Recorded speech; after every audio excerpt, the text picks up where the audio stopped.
Result from past 2 weeks we are suffering from this only, but now they are asked us to vacate.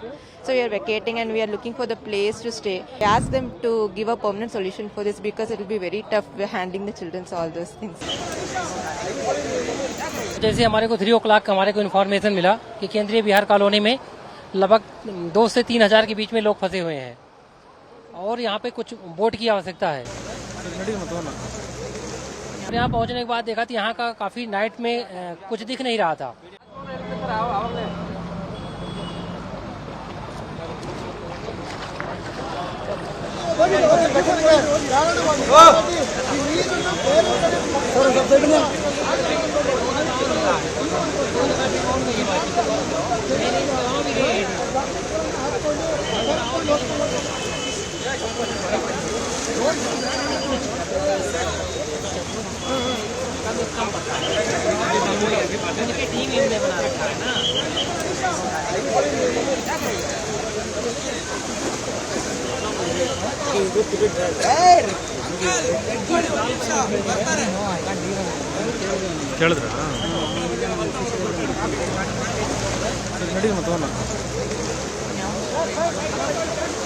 Yeah, actually we have consulted this Shiva Prasad also, who is a committee member. So he's looking after all those issues.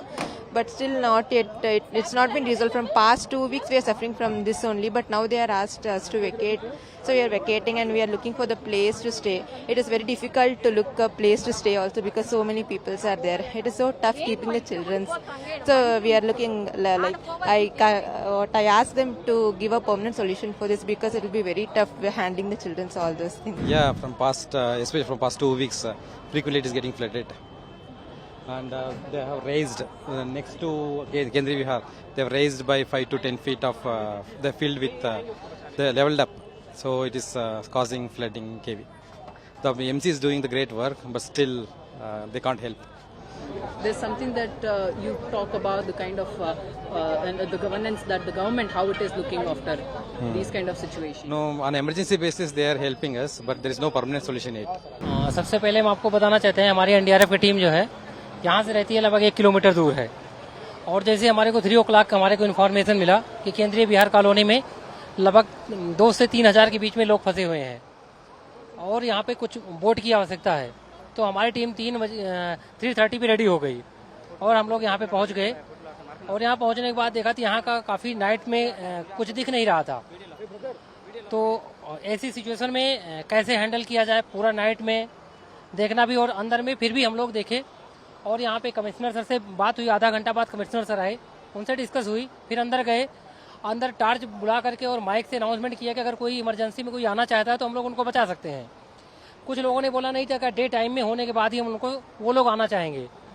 तब तक हम लोग यहाँ पे बताए continue announcement हम लोग जारी रखा।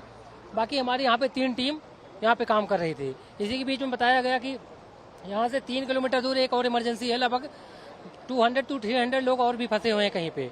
तो एक टीम को हम लोग यहाँ से रिलीव कर दिया वहाँ के रेस्क्यू के लिए और दूसरा 2 टीम यहाँ पे कंटिन्यू काम कर रही है जिसमें हमारे पास 12 बोट काम कर रही है, 12 बोट यहाँ पे काम कर रही है और एटलीस्ट 50 हमारे एनडीआरएफ के मेंबर जो यहाँ पे भी लगे हुए हैं। और रह गए बात पानी का, तो अगर स्टार्टिंग में मॉर्निंग टाइम से अभी पानी का थोड़ा वाटर लेवल थोड़ा सा डाउन हुआ है और अभी कंटिन्यू काम कर रहे हैं। जो भी यहाँ का सिचुएशन कहेगा उसी के अनुसार हमको काम करना पड़ेगा। Subscribe to Midday India. Get direct notifications on all our videos by clicking on the bell icon.